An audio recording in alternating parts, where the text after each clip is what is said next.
As gaps in a relationship work करते हैं. We have seen some Bollywood cases.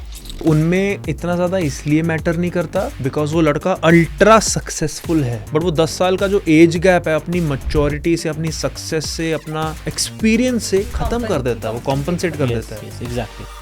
आपने कभी किसी को वाइल्ड एडवाइस दी हो अब तक की? वो अपना पैन कार्ड भी नहीं शेयर करती थी, उसका आधार कार्ड का था पता नहीं. I advised him to hire a private investigator. फिर उसके बाद उसको रियलाइज हुआ कि she is already married, she is 6 years elder to what she told, ran away from the husband and फिर वो मुंबई आ गई थी.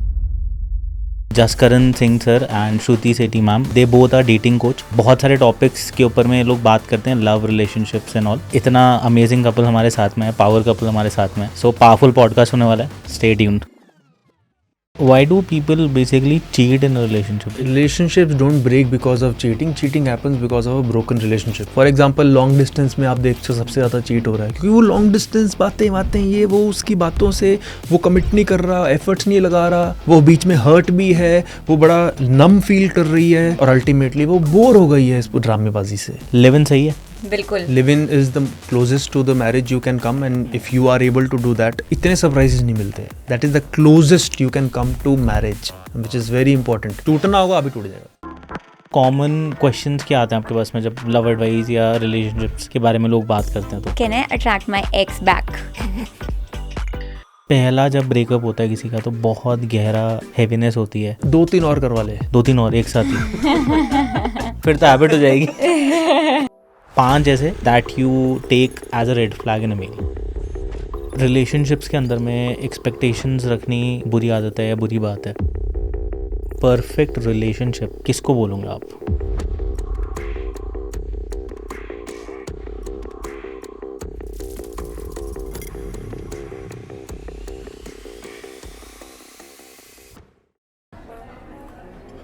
What now? Feeling homesick, missing माँ के हाथ की कड़ी चावल. माँ के हाथ का माँ के हाथ का कड़ी चावल.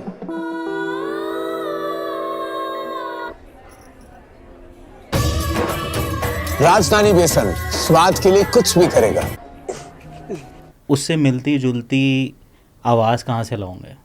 उससे मिलती जुलती आवाज़ कहाँ से लाओगे? ताजमहल तो बनवा लूँगे बट मुमताज़ कहाँ से लाऊंगे? Oh nice. Why do people basically cheat in relationship? मतलब लाइक एक ये बहुत ऑब्वियस क्वेश्चन है. अगर लाइक दोनों आप बहुत सही जा रहे हो, सही चल रहा है, फिर भी वी हैव सीन कि बंदा जो है या बंदी जो है चीट कर रहे हैं, क्यों होता है? मतलब या what is the logic? Relationships don't break because of cheating. Cheating happens because of a broken relationship. Oh man, या डीप. सो जो आप बोल रहे हो ना कि रिलेशनशिप सही जा रहा है, किसके पर्सपेक्टिव से? आपको लग रहा है कि उनका रिलेशनशिप सही जा रहा है, उनकी बैंड बजी हुई है उस रिलेशनशिप में. सो क्योंकि वो जा रहा होता तो चीटिंग नहीं होती. cheating only happens because of one reason. They are bored. कोई और रीज़न ही नहीं है. They are just bored. कोई लड़की ने भी चीट किया, चाहे लड़के ने भी चीट किया है, लोग बोलते हैं नहीं लड़की का रीज़न अलग होता है, वो इमोशनली अटैच. नहीं, वो बोर हो गई है. फॉर एग्जाम्पल लॉन्ग डिस्टेंस में आप देखते हो सबसे ज़्यादा चीट हो रहा है क्योंकि वो लॉन्ग डिस्टेंस बातें ये वो उसकी बातों से वो कमिट नहीं कर रहा, एफर्ट्स नहीं लगा रहा, वो बीच में हर्ट भी है, वो बड़ा नम फील कर रही है और अल्टीमेटली वो बोर हो गई है इस ड्रामेबाजी से. Now she wants proximity. तो ऑफिस में, जिस ऑफिस में वो काम करती है, उसको वहाँ पे कोई लड़का उसके साथ वही ऐसे ही भी टाइप का बिहेव कर रहा है जैसा वो अपने बॉयफ्रेंड से एक्सपेक्ट करती है, लेकिन वो तो दूर रहता है ना, वो क्या करेगा? So she is bored of this nonsense and then she goes there. Same लड़का है, now if he is cheating on his girlfriend या वाइफ और व्हाटएवर, तो he is bored of sex, he is bored of her and वो चला जाता है. तो see, cheating is disgusting because if you are cheating on someone, but if you are like bored and उसका कोई turn around नहीं है. पहली बात तो ऐसा कुछ नहीं होता कि जिसका टर्न अराउंड नहीं होता. Everything is there. अभी लोगों को पता ही नहीं है कि यार रिलेशनशिप कोचेस भी होते हैं, एडिटिंग होते हैं. तो बहुत नया फील्ड है. लाइक पिछले कुछ सालों में लोगों को पता चलना शुरू हुआ है. सो मेनी पीपल, कोच क्या होता है? डेटिंग कोच, ये तो पहली बार सुना मैंने. उनको डेटिंग वर्ड ही नहीं पता इंडिया में क्या होता है अभी तक तो. सो कोच तो बहुत दूर की बात है. So ultimately there are lot of turn arounds. Talk to us, come to us, learn about it. तो समझ में आ जाएगा how to recreate that spark and it is possible 100%. But if they don't learn and they don't do that, they will drift apart. And they will drift apart, then they will do whatever. So उसके अंदर I have this suggestion कि भाई better leave them and then do whatever. Why are you cheating? Why are you basically destroying someone else's self-esteem and yours as well? And इधर उधर का and I think एक और perspective में ये है कि नीड्स वाला एंगल कि I have heard of a case जहाँ पे लड़की बोल रही है कि मेरा पार्टनर बहुत अच्छा है, शादीशुदा है, हस्बैंड की बात कर रही है, बहुत अच्छा है, मेरा ध्यान रखता है, सब कुछ है, एक नीड है जो उससे फुलफिल नहीं होती, उसके लिए उसने अलग इंसान रखा हुआ है और कह रही मेरे को दोनों चाहिए. सो व्हेन साइमल्टेनियसली दो लोग चल रहे होते हैं, सो दोनों लोग कॉम्प्लीमेंट्री नीड्स फुलफिल कर रहे होते हैं एक दूसरे की. अगर किसी की नीड है कि यार he is going to give me that kind of familiarity and safety and comfort, वो नेचर, वो मस्ती मजाक, वो darkness I miss, because he is very hard working and everything, but he is boring now. Now I have realise, because मेरी arrange marriage हुई थी और 1 साल बाद मेरे को रियलाइज हो रहा है कि यार ही इज़ बोरिंग. मैं थोड़ा मस्ती टाइप के लड़के मेरे को पसंद थे. Can I coach him to become that? Yes, धीरे धीरे उसके अंदर वो एलिमेंट आ सकता है जहाँ पे तुम्हारे अंदर मस्ती की रुई आ जाए. That is a skill. But अगर वो नहीं है पॉसिबल, तो she will automatically find someone to compensate for that need. Live in सही है.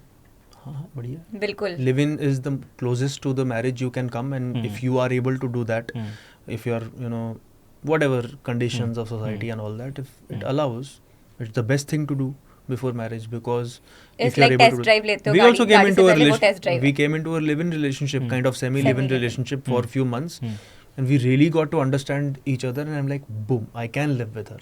उसके बाद थोड़ी बहुत दिक्कतें आती है, वो तो आनी होती शादी के बाद. इतने सरप्राइजेस नहीं मिलते. That is the closest you can come to marriage, which is very important. टूटना होगा, अभी टूट जाएगा. लॉन्ग डिस्टेंस कैसे, like how the people can manage और survive long distance relationship? Long distance is in punishment, ठीक है, and people have to understand that it is not a normal relationship, it is like a punishment. You are not able to meet that person, and relationship को survive करने के लिए you need proximity, that is physical connection. मैं sex की बात नहीं कर रहा, सेक्स इज इंपॉर्टेंट, यस, ठीक है. And many people troll me about that. Studio होता है, I can love her just by her name even if she does not allow me to touch her. ये तो बहुत पहले होता था.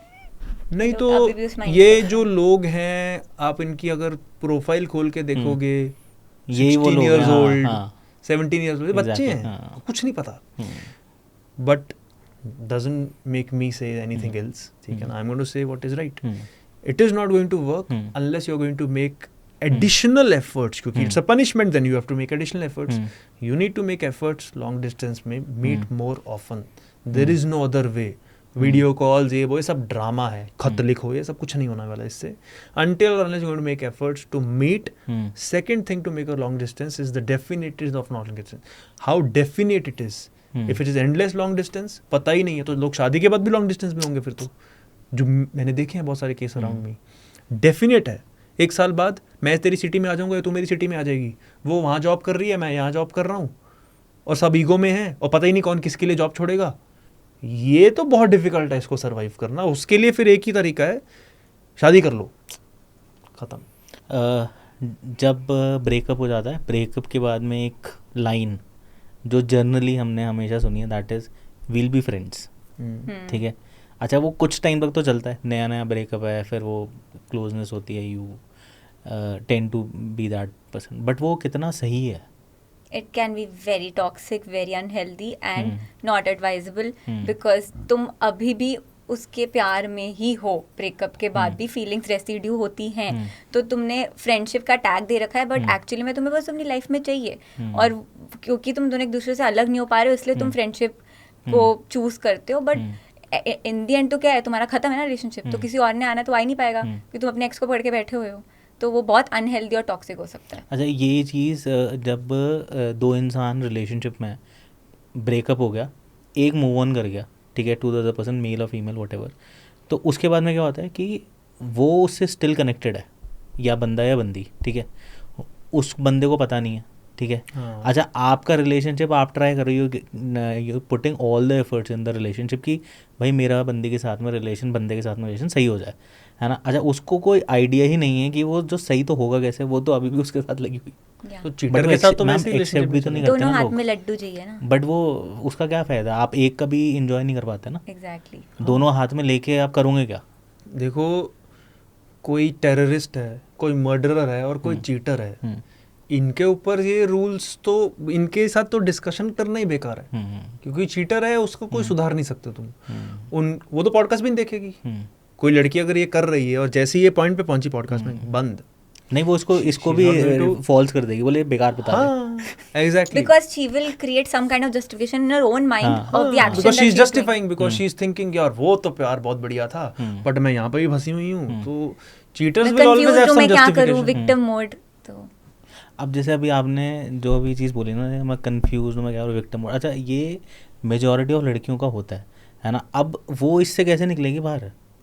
सी तुम्हें चूज करना पड़ता है बिटवीन इस, अगेन वही नीड वाला। तुमको तुम लॉजिकली अपने आप को बोलते रहोगे मेरे को इससे ये मिल रहा है, उससे वो मिल रहा है, मुझे दोनों चाहिए, मैं कंफ्यूज हूँ, मैं बेचारी हूँ, मैं क्या करूँ। वो एक्चुअली में you are stupid, you are indecisive and you are confused. मतलब उसको एक्सेप्ट करो कि तुम्हारे अंदर हिम्मत ही नहीं है कि एक बंदे को तुम कमिटमेंट दे सको, दोनों को ही छोड़ दो। मतलब मैं अगर उस प्लेस में, आई वुड लीव बोथ, जब तक मैंने माइंड नहीं बना लिया कि मुझे एक के साथ ही रहना है। मैम बट वो माइंड बनता ही नहीं है ना, वही तो इशू है।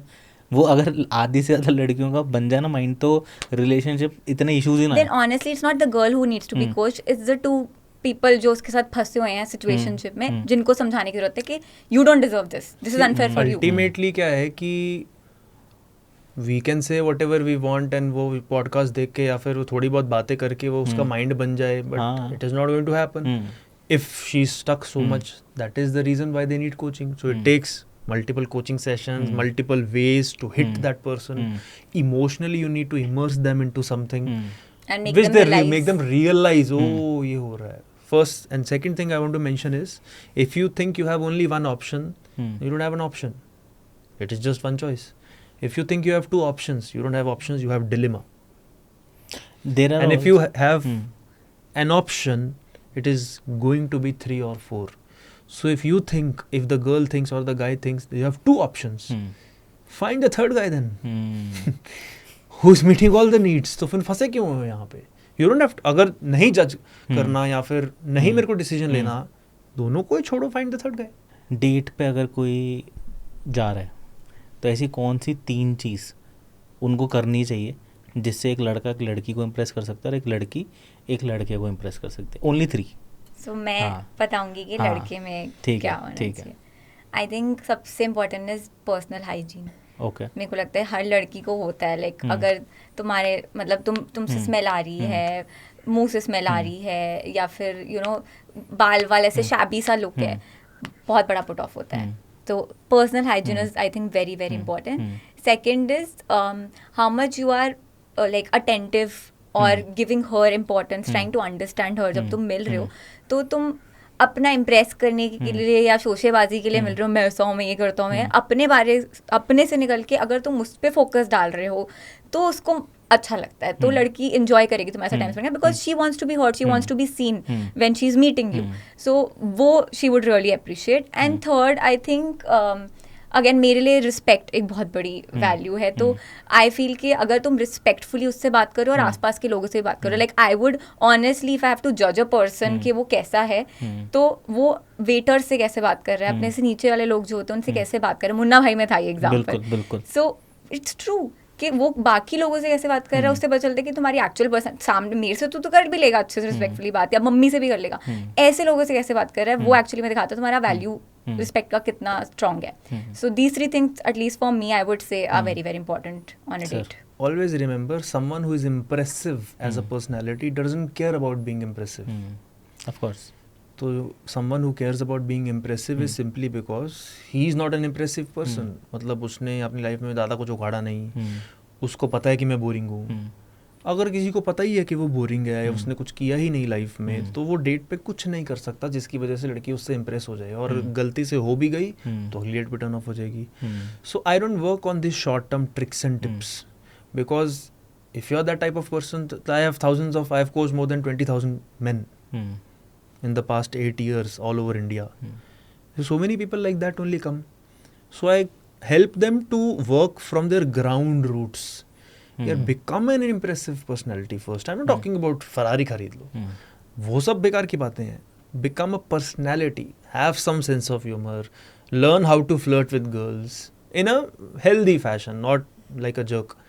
learn how to text with girls, learn these small skills, and then also start working on being a master of your mind and emotions. If you just achieve that, you'll automatically become a person that मेरे को क्या tension है, कोई लड़की मेरे साथ बात करेगी, I don't have to prepare some questionnaire, I don't have to think मेरे को क्या करना है, I don't have to also know उसको क्या पसंद है, कुछ क्या नहीं पसंद. If you bring a blank girl and I am single, I'm just going to have some conversations with her. People, you impress them automatically when you're impressed by them. Yes. So when you really ask them questions, when you take interest in what they have to say, as she also mentioned, they automatically love it. Because many girls are there who are, just seen from the perspective of how they are looking and all, but nobody wants to listen to them. Their parents don't want to listen. They have so many emotions stuck inside them, nobody wants to listen. And so many guys are there, typical nice guys, who pretends to listen to them, but in reality they are thinking about something else only. अगर आप किसी के साथ बात कर रहे हो और उसकी आंखें इधर उधर जा रही हैं, तो एक सेकंड में लड़की को पता चल जाता है कि ये इंटरेस्टेड ही नहीं है, ये ऐसा लग रहा है क्वेश्चनेयर प्रिपेयर करके आया है, वो आंखों में आंखें डाल के भी नहीं देख पा रहा, उसके फर्दर काउंटर क्वेश्चंस भी नहीं पूछ पा रहा, क्योंकि उसके दिमाग में कुछ और ही चल रहा है. नेक्स्ट क्वेश्चन क्या पूछूं? So the same thing she will understand very fast. So this mindset he needs to come out of, that I just need to have a good time. If I enjoy myself, she's automatically going to get that vibe from me. He is a fun person. Second thing, what he's looking for in a girl, which sometimes lack in a girl, is her attitude.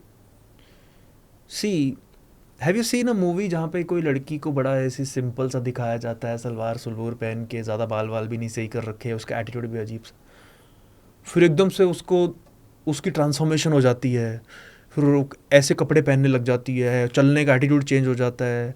And वही लड़की जो छपरी लग रही थी movie के first half में, अब वो सेकेंड हाफ में हॉट लगने लग गई. ऐसा क्या हो गया?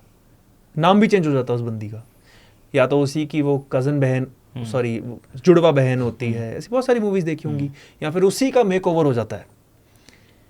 But one major shift is there. Is it dressing sense? No. Because if you get the same girl in a hot dress, if she has been shown that she lacks confidence, she is intimidated by all this, she will lack the same confidence in a mini skirt as well. Then what changes? What changes is her attitude. वो सलवार कमीज में भी, वो सारे उस same कपड़ों में भी, same बाल में भी, अगर उसका एटीट्यूड चेंज हो जाए, गाइस फॉल फॉर इट. मेरे मुंह से निकलना चाहिए कितनी चिल कूल बंदी है यार. अब वो कैसे निकलता है वो उसकी फीलिंग है, ठीक है. मेरे केस में निकला था. यस. तो she had that kind of attitude कि मैं उसके साथ जब बात कर रहा हूँ, चिल है, ज़्यादा मेरे को टच भी नहीं करने दे रही, बट ऐसा नहीं है कि बिल्कुल ही रिस्ट्रिक्टिव है. तो it's like back and forth and I am enjoying the game. तो she is not playing that game intentionally, but और maybe she is, but I am enjoying it and I understand that and I appreciate that. I appreciate a good game. ठीक है. सो लोगों को अभी इस पर misunderstanding होगी, games खेलने आए हैं क्या हम तो नेचुरल रिलेशनशिप बनाने आए हैं. But they don't understand life is a game. Dating is a game. Playfulness is a very important skill to have.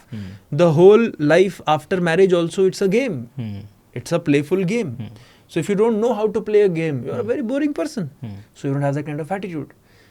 Third is on a materialistic level, obviously, how much effort she is putting on her dressing sense or her makeup or whatever to look good for the date. ऐसे ही छपरी से कपड़े पहन के थोड़ी आ गई है वो, कि फिर तो it's a mark of disrespect. He doesn't really respect मी, कि कुछ भी उड़ के आ गई, कुछ भी पहन के आ गई. It's like I won't have that kind of fondness towards her personally. And subconsciously you get a signal that अगर उसने डेट पे एफर्ट नहीं डाले हैं, रिलेशनशिप में क्या डालेगी. तो मैं ये फील होता है उससे सबकॉन्शियस लेवल पे. एक शायरी और मुझे महंगे तोहफे पसंद है, मुझे महंगे तोहफे पसंद है, अगर अगली बार आना तो वक्त लेके आना. नाइस. रिस्पेक्ट कितनी इम्पोर्टेंट होती है एक रिलेशनशिप में, बहुत इम्पोर्टेंट चीज़ मैं पूछ रहा हूँ, बिकॉज इसके ना बहुत सारे मायने हैं. लोगों के रिस्पेक्ट को लेके भी बहुत सारे मायने हैं कि मेरे को टाइम देना है इज़ अ रिस्पेक्ट, मेरे से ढंग से बात करे is a respect. See, you correctly pointed out one thing and appreciate you for that is that yes, you're right. Respect is a very ambiguous word. जैसे trust. क्या मतलब? वही तो चीज़. मतलब नहीं पता किसी को. So people need to first understand respect होता क्या है.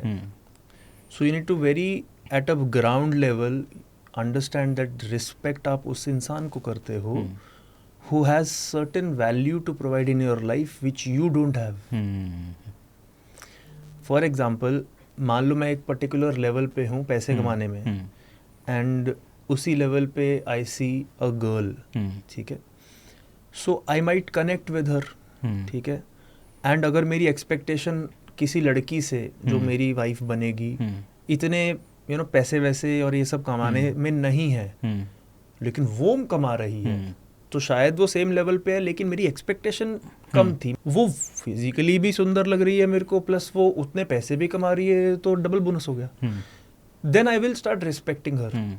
बट आप फॉर एग्जांपल आप एक सैलरी पे हो और आपने किसी लड़के को देखा जो आपका दोस्त बन जाए, तो क्या आप उसको अपने से ज़्यादा रिस्पेक्ट नहीं करोगे, क्योंकि आपके लेवल पे ही है. So respect you only give to someone when they have something to contribute in your life which you don't have. So that is the whole problem. See, कोई भी लड़की अगर मान लो बढ़िया पैसे भी कमा रही है, सुंदर भी है, she is working on her health also, she has a good family values also, and she is a high quality girl, and अगर उसको बिल्कुल एग्जैक्ट सेम लड़का मिल जाए गुड कॉमनैलिटी के चक्कर में, she can marry the guy. But then there has to be something more. What is the guy bringing to the table for her, like वो अलग से क्या लेके आ रहा है जस्ट बिकॉज वो लड़का है. So she will only respect that kind of guy, और the guy will respect only that kind of girl who is bringing something to the table. Exactly. That is the definition of respect, कि आप respect करते हो जब किसी level पे वो आपसे ऊपर है, एंड आप जेलस नहीं हो, क्योंकि it's an opposite sex. Jealous same sex में ज़्यादा होता है. So you respect that because kind of you lack that inside you and you would want that inside you, but you appreciate that in someone else. बहुत time लग जाता है कई बार ना आपको, आप क्या हो एक्चुअली आपके पार्टनर के सामने आने में, है ना. एक तो वो क्यों लगता है टाइम, ठीक है, what is that hindrance, what is that particular thing जो रोकती है इंसान को वो बनने के लिए जो वो जेन्युइनली एक्चुअली है, चाहे वो लड़का है चाहे वो लड़की है. They are not able to come into their genuine self is because they are not able to accept their genuine self. Okay. So it's the problem of self-acceptance. If I do that and if I catch myself doing that in the mirror and I start judging myself only, ये क्या कर रहा हूँ यार, बंदर जैसा हूँ भाई मैं. I'm a chartered accountant. I'm a dating and relationship coach and I've been doing successfully well in the past so many years. I'm a businessman. ये सब क्या कर? Because I'm not able to accept myself because I am stuck in my own identity कि I am professional, I have to be this way, that way.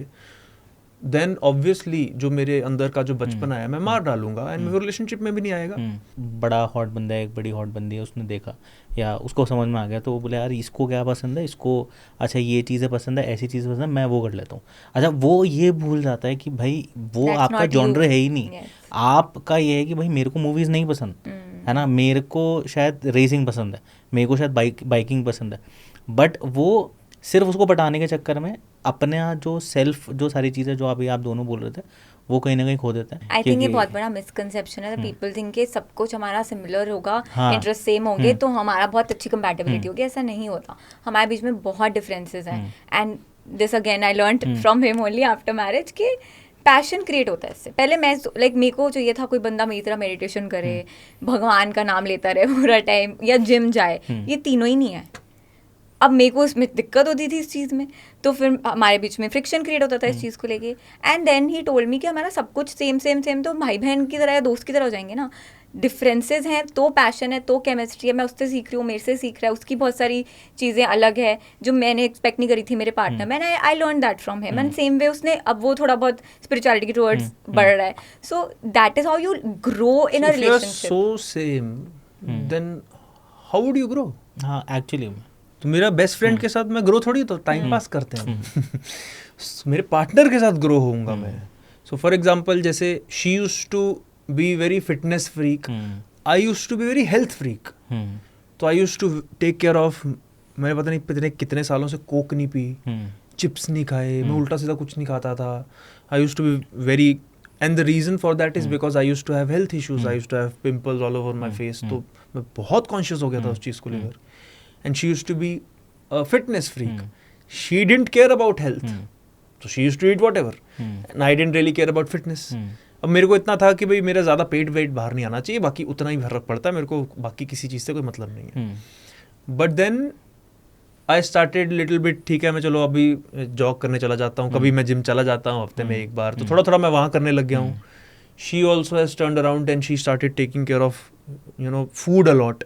And हम दोनों एक दूसरे की जो डिफरेंसेस हैं उसको एम्ब्रेस करके और ग्रो कर रहे हैं और एक दूसरे को पुश कर रहे हैं. So similarities and commonalities create good friendship, differences create passion. Ma'am, one question for you, that एक लेडी, एक लड़की, एक गर्ल एक लड़के में क्या देखती है वो कि she get impress with that particular person? मतलब वो, बिकॉज बहुत सारे गाइज हैं वो ये चीज़ जानना चाहते हैं कि भाई जो लड़के हैं वो क्या देखते हैं लड़के में. आई थिंक लड़के में सबसे ज़्यादा जो एक लड़की देखती है कि मैं इसके साथ कितनी ज़्यादा कंफर्टेबल हूँ, क्योंकि जब वो कंफर्ट फील करेगी तो ही वो आगे फ्यूचर इमेजिनेशन में आएगा. अगर उसको उसमें उसके प्रेजेंस में सेफ फील नहीं हो रहा है, देन चांसेस आर कि she will have resistance throughout the relationship. So yeah, guy की बात करें तो एक लड़का एक लड़की में मतलब ऐसी क्या चीज़ apart from the physical appearance, यहाँ पे वो क्या चीज़ देखते हैं कि जिससे उनको लगे हाँ यार ये है. I think one thing is that her healing nature, her nurturing nature, the nature of caring. So वो एक ऐसी चीज़ होती है जो नेचुरली शायद लड़कों में कम होती है या फिर उस मदरली लेवल पे नहीं होती हैं. So when she sees the care and concern for him, तो वो पिघल जाता है वहाँ पे. So this is something which really hits them. यार ये बंदी है. At that point he sometimes also compromise with the looks, but she's so caring यार, क्योंकि उनकी केयर कभी किसी और लड़की ने की नहीं होती, तो इस वजह से वो वहीं पे. हम क्या ये बात सही है कि एक लड़की अपने बंदे के अंदर में, अपने मैन के अंदर में अपने एक फादर फिगर, एक पर्सनालिटी को देखती है, इमेजिन करती है कि भाई, क्योंकि गर्ल्स के लिए उनके फादर से क्लोजनेस और एक बॉन्डिंग जेन्युइननेस पे होती है, और वहीं पे एक लड़का अपनी जो बंदी है उसके अंदर में कहीं ना कहीं अपनी माँ, अपनी मदर, अपनी सिस्टर है ना को देखता है कि मतलब वो मुझे ऐसी, जैसे आपने अभी राइटली बोला कि भाई वो केयर करे मेरी, वो ध्यान रखे, वो चीज़ें. तो क्या ये चीज़ जेन्युइनली होती है ऐसी? You have been grown up like that and it's your home. So अगर आप डेफिनेशन ऑफ होम दोगे तो दैट इज़ योर फैमिली, चाहे वो आपके फादर हो चाहे मदर हो. But growing up, you are a little bit more closer. Even psychologists say that to the parent of your opposite sex. They are your first love. क्योंकि they are opposite to you. Yes. So, obviously, जब you grow up, depends on the type of relationship you have actually had with your parent. So, for example, if a girl does not have a good relationship with her father, so she will look for someone who is opposite to her father. So it's not like her father, but it is still revolving around the father. उनके जैसा है या opposite है? Yes, yes. कुछ अलग नहीं है बिल्कुल ही. And that is also the thing. True, मतलब इट इज़, मतलब जब ये भी मेरी लाइफ में आया था तो मेरे को मेरे पापा ने हमेशा बहुत पैम्पर करके रखा है, तो वो मेरी एक्सपेक्टेशन इससे नेचुरली थी कि you have to take care of me, I am very high maintenance and all that. मेरे पापा ने वो वैसे ही रखा है, तो वो होता है कि तुम्हें दिखता है अपने पापा जैसे हैं, क्योंकि अगेन इट्स फेमिलियरिटी. तो तुम्हारे को वो बंदा नेचुरली फेमिलियर लगने लगेगा अगर वो तुम्हारे फादर फिगर की तरह है. 5 जैसे चीज़ें that you take as a red flag in a male. I think first is disloyalty. अगर वो लॉयल नहीं है, चीटिंग मेंटालिटी है, big red flag. Second is अगर वो तुमको कमिटमेंट देने से रेजिस्ट करता है, कमिटमेंट नहीं देता, लटकाता रहता है. थर्ड इज आई थिंक अगर उसका थोड़ा सा भी नार्सिसिस्ट या टॉक्सिक बिहेवियर है, बिग रेड फ्लैग. मतलब नेगेटिव अगर तुमको ट्रीट करता है, अब्यूज करता है किसी भी वे में. फोर्थ इज आई थिंक अगर वो तुमको रिस्पेक्टफुली तुमसे बात नहीं करता है, या तुम्हारी फैमिली की रिस्पेक्ट नहीं करता है, तुम्हारी अगर कोई एम्बिशंस हैं, डिज़ायर्स हैं, उसकी रिस्पेक्ट नहीं करता है, then that is also red flag. And fifth is I think fifth red flag would be कि अगर वो तुम्हारी केयर नहीं करता है किसी भी तरीके से, अगर वो like he is just treating you as a trophy girlfriend और वाइफ, तो again it's a big red flag अगर वो तुम्हारी केयर नहीं कर रहा है तो. For you sir? One is that if the girl has a cheating pattern, मतलब मेरे ऊपर चीट किया तो वो तो उसने मेंशन कर लिया, लॉयल्टी वाला पॉइंट है, वो तो मैं मेंशन ही नहीं करना चाहता. अगर उसका पैटर्न रहा है चीटिंग करने का, मतलब she has come to me while cheating on her boyfriend और she has already cheated on someone and came to someone else, तो it is a pattern, she will do it again क्योंकि she has get out of it. तो it's a very big red flag for me. Second is she is still involved with some guy whom she used to like in the past or he used to like and their ex boyfriend girlfriend. नहीं चाहिए ये complications, तो मेरे को नहीं चाहिए. जो बहुत मॉडर्न लोग हैं, भाई मैं तो थोड़ा दूसरे टाइप का बंदा हूँ, तो जो मॉडर्न होने का नाटक कर रहे हैं उन फिर में घूम रहे हैं उस सिचुएशनशिप में, उनके लिए बढ़िया है, बट मेरे लिए रेड फ्लैग है. Third is that if she does not after certain number of months or even years of relationship or whatever, she never makes me meet her friends. She never introduces, she never tells about me to anybody. Everything is a private secret. Something is wrong. Maybe she's embarrassed of me. He's having some inferiority complex with me. कि वो हर चीज़ नहीं private है, लोगों को पता चल जाएगा ना ऑफिस में तो दिक्कत हो जाएगी. अरे इतने महीने इतने साल हो गए हैं, चक्कर क्या है? So something is wrong. It's a very big red flag. Fourth is self-sabotaging behavior.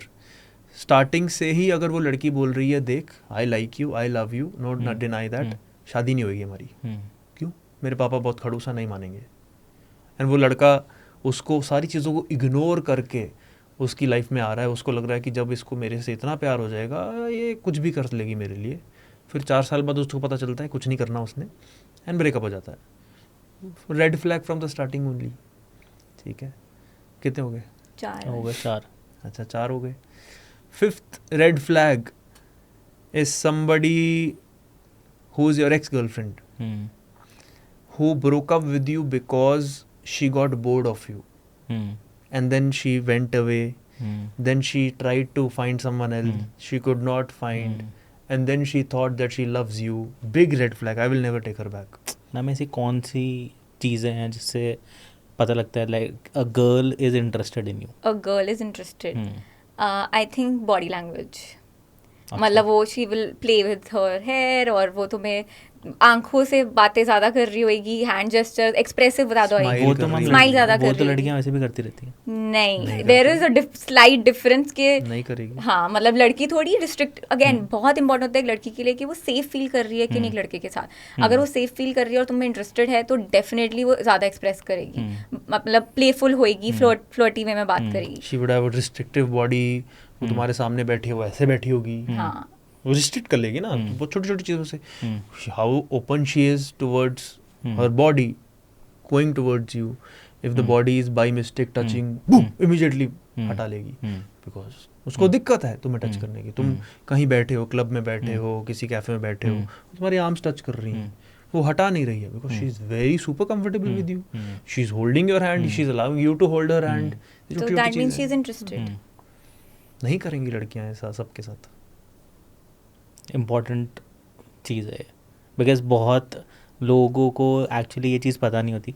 जैसे एक गर्ल्स के अंदर में ऑफ कोर्स एक देयर इज़ अ सेंस कि वो टच का एक इंट्यूटिवनेस होती है ना. सो जैसे ऐसे बॉयज़ में होती है कि उनको पता लग जाता है कि like the other person is how he is having eyes on my girl or like that na. So what I mentioned and what we mentioned is an indication of interest बोलते हैं इसको. It is an indication. There are some girls who are very extrovert and open-minded and they are doing all these things with all the guys. You will find these girls also. So if you see her in a group behaving the same way with everyone, then there is no indication that she likes you. Then you have to see other indications. Does she personally talks to you on call? Does she texts you? Does she a little bit flirt with you? Does she, smile at every stupid thing you say? So there are many indications, and the ultimate indication is ask her out on a date and get to know. क्या दिमाग लगा रहे हो? अगर एक girl को date पे लेकर जाना है, उसको आप ज़्यादा you don't have an interaction with that particular person, but you genuinely want कि भाई मैं एटलीस्ट को एक बार लेके तो जाऊँ, एटलीस्ट ट्राई तो मारें, जैसे बंदों में होता है. तो how can that be possible? Like what is the first step that a person should do a try? पहली चीज़ तो मुझे लगता है कि रैपो बिल्ड करना होता है ठीक थोड़ा. है. Like you can't just like आज बात हुई है कल चलो मिलते हैं. लड़कियां करती भी हैं बहुत सारी, बट फिर वो मैंने जितना पर्सनली देखा है वो सस्टेन नहीं करता वो रिलेशनशिप. सो एक रैपो बिल्ड करना होता है, विच इज अगेन जैसे हम रिलेशनशिप में शादी में हमारा फाउंडेशन, एक साल हमारा फाउंडेशन बिल्ड हुआ है. सेम वे जब तुम डेट पे लेके जा रहे हो उससे पहले there has to be some kind of foundation build कि जब तुम मिलो तो ऑकवर्डनेस चैट्स पे, नहीं है. कॉल पे, वीडियो कॉल पे, जैसे आपने बोला ना कॉन्वर्सेशन नहीं की तो डेट पे, तो कॉन्वर्सेशन करो. Try to have a good conversation with rapport build हो गया, पता चल गया मस्त है, तो फिर वो डेट पे जाने के लिए रेडी हो जाएगी. But the biggest reason she is not going on a date with you are 2. 1, she is not feeling safe with you. Comfortable नहीं है. Second, she doesn't have a positive expectation of fun with you. मतलब उसको लग रहा है boring हो तुम, तो शायद वो सेफ है कि हाँ तुम क्या ही कर लोगे मेरा, वो मैं टाइम वेस्ट मिलके करूँगी करूंगी क्या? हाँ सही बात So these are the two things she is looking for, and if she finds that on calls, video calls, मस्त बंदा है, safe भी है, that is how she takes a decision that I want to go on a date with. Not कि randomly कहीं भी चलते हुए तुमने अच्छा खासा कुछ ड्रेसिंग सेंस पहन रखा है और वो डेट पे चली जाएगी. क्यों जाएगी वो? You have to give her a reason to go on a date. Guys don't need a reason, only a beautiful girl. Girls That is need a enough. reason.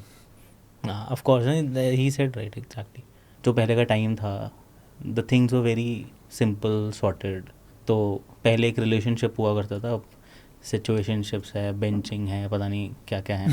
तो अब how the people are taking these kind of things, मतलब कैसे आप लोग के पास में इतनी queries आती हैं तो कैसे हैंडल करते हो? अगर किसी लड़के ने बचपन से लेके स्कूल टाइम तक, फिर कॉलेज तक, फिर उसके बाद कभी लाइफ में किसी के साथ, किसी लड़की के साथ ढंग से कॉन्वर्जेशन ही नहीं की है, तो जब उसकी अरेंज मैरिज और फिर शादी की बात होती थी तो वो मोस्टली पहली बार लाइफ में किसी सुंदर लड़की को देख रहा होता था. तो उसके लिए उसके आसपास इतना लड़कियों का इन्फ्लुएंस ही नहीं है, तो वो छोड़ के जाएगा कहाँ? So there were many factors because of which people did not have a choice. In today's generation, because of the social media, because of obviously women are now empowered, they are now, they know that koi toxic relationship hai, then I have the choice to leave. That's why the divorce rate are increasing. And see, I don't measure the success of the relationship just because आप साथ में हो. Success of the relationship is measured of the quality of the relationship, and quality is measured of how happy you are. अगर कोई इंसान 30 साल से relationship में है लेकिन वो अब्यूज हो रहा है तो वो रिलेशनशिप किस बात का?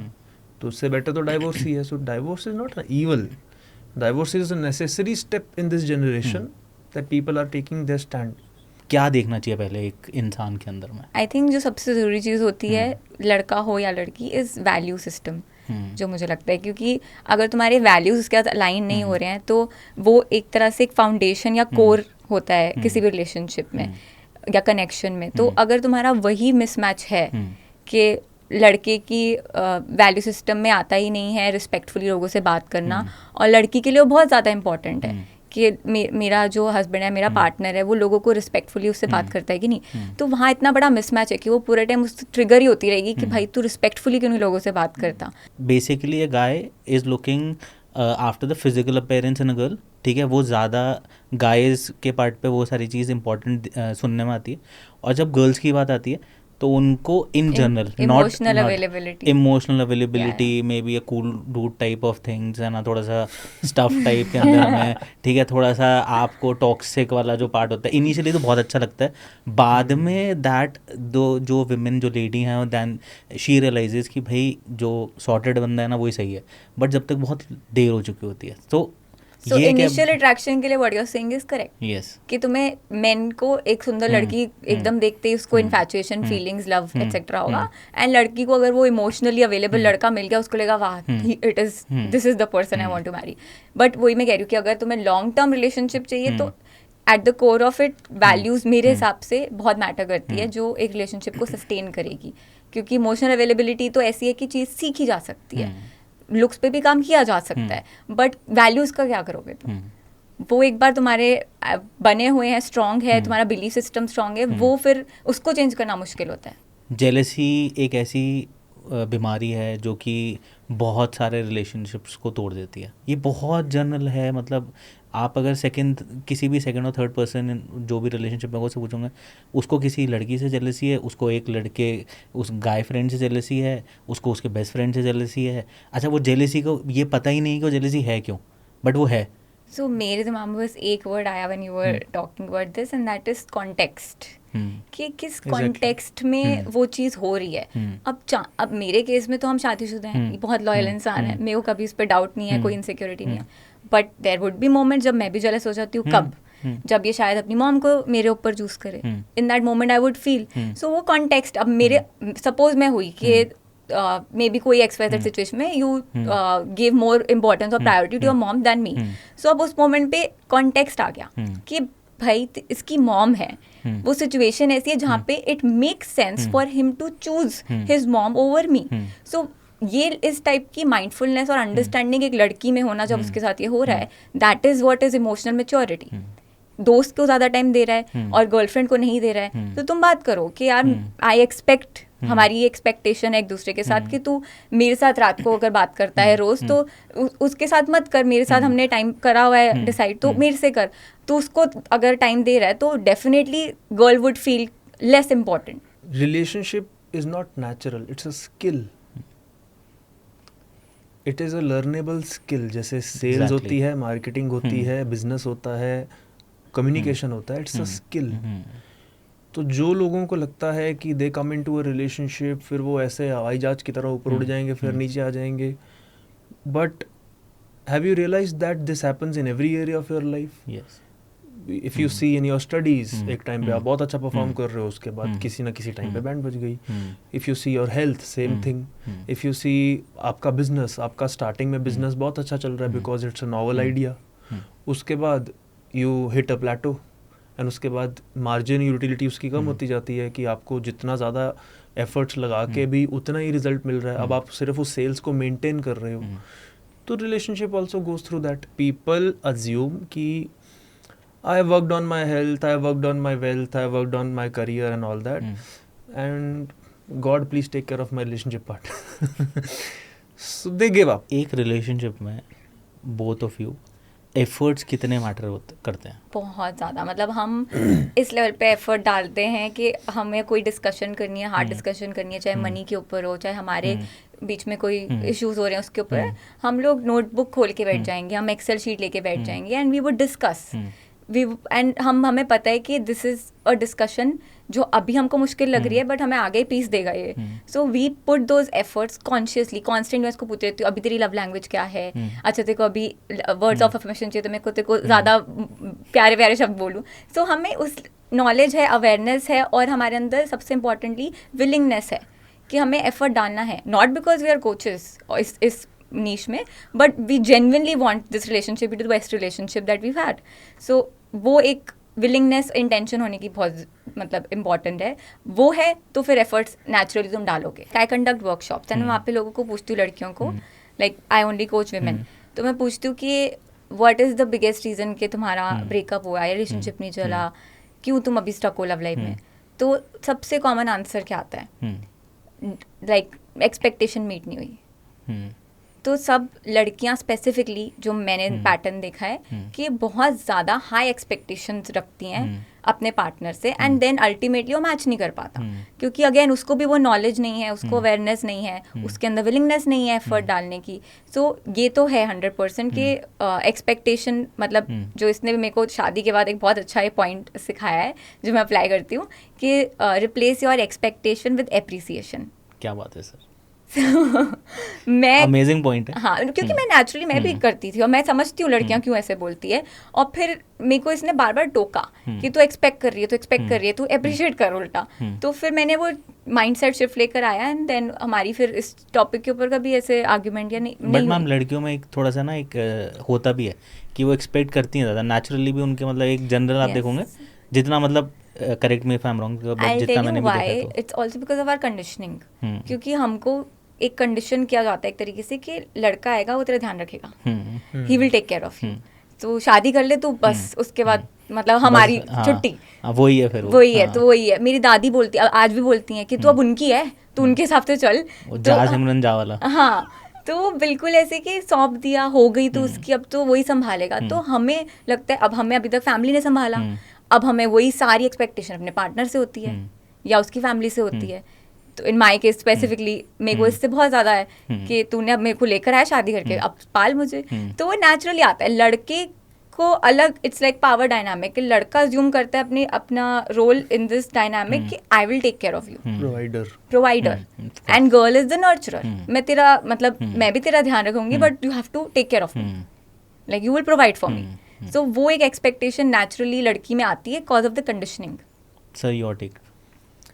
सी एक्सपेक्टेशन अगर लड़के की तरफ से देखी जाए, सो द बिगेस्ट एक्सपेक्टेशन ही first has is loyalty.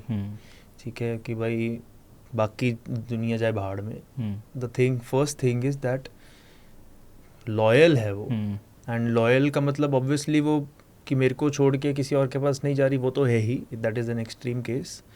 But वो जैसे आपने जेलसी वाला पॉइंट बताया कि loyal in the sense that if she is committing something to me or she is talking to me, then why is she talking to her ex-boyfriend? Why is she talking to some male guy friend who's trying to hit on her? तो उसकी, जैसे आपने jealousy आपने पूछा था ना कि क्यों आती है, क्योंकि यहाँ पे उसकी एक्सपेक्टेशन बड़ी हाई है। लॉयल्टी की तो लड़की की भी एक्सपेक्टेशन है, एंड बट लड़के की जेलिसी उसके साथ टाइड अप है क्योंकि उसकी एक्सपेक्टेशन है। You would not be talking to any other guy. And specially जब मेरे को उसकी बैक स्टोरी पता है, जैसे कॉन्टेक्स्ट इसने पूछा था ना कि jealousy is a very ambiguous word, इसका मतलब क्या है। तो अगर कोई लड़की किसी ऐसे लड़के से बात कर रही है जो उसी ने खुद एडमिट किया कि ये मेरे पीछे पड़ा हुआ था, अरे तुम फिर बात क्यों कर रही हो या फिर अगर उसका एक्स बॉयफ्रेंड था बट दोस्त भी था, तो जब रिलेशनशिप टूट गया अब मेरा दोस्ती दोस्ती चल रही है, क्यों? या तो रिलेशनशिप में रहे तो छोड़ो। तो जैसे ही ये लाइंस ब्लरी हो जाती हैं कमिटमेंट की, उसकी एक्सपेक्टेशन बढ़ जाती है, एंड वहाँ से obviously insecurity and jealousy factor बढ़ जाता है। Second thing he expects from the girl is making efforts in a way to actually you know meet that person. तो you will see so much today happens that लोग Instagram पे 4-4 साल relationship चला रहे हैं, फेसबुक रिलेशनशिप तो चलो Facebook तो ख़त्म ही हो गया, बट टेलीग्राम, हम दोनों टेलीग्राम पे मिले थे क्या बात है, बट हमने रिलेशनशिप नहीं चलाया हाँ, तो it was just a 2-minute conversation उसके बाद बट सो पीपल आर, अभी रिसेंटली मेरे को किसी का कमेंट आया था कि मैंने एक रील बनाई थी and it went viral, 2.3 million views चले गए थे, एंड उसके अंदर एक कमेंट आया that I don't agree with this reel. मैंने उस रील में बोला था कि लॉन्ग डिस्टेंस रिलेशनशिप बहुत मुश्किल होता है, नहीं चलता, इट्स लाइक अ पनिशमेंट।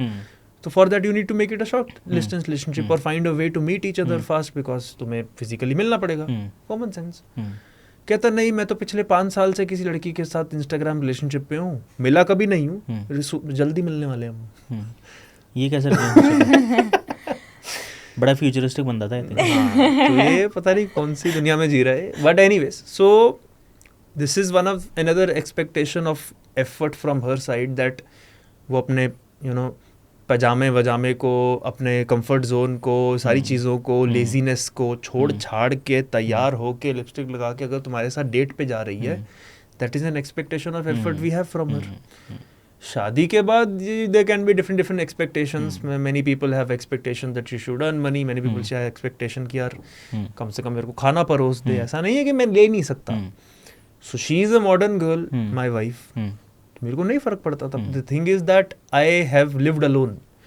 मैंने बर्तन भी मांजे हुए हैं, मैंने अपना खाना भी बनाया भी हुआ है, खाया भी हुआ है। मैगी के ऊपर मेरे को कुछ बनाना नहीं आता वैसे। वही बोलने वाली थी मैं। लड़कों में मैम होता है ये, मतलब लाइक बॉयज आर लाइक कि सिंपल सॉर्टेड चलते हैं, है ना।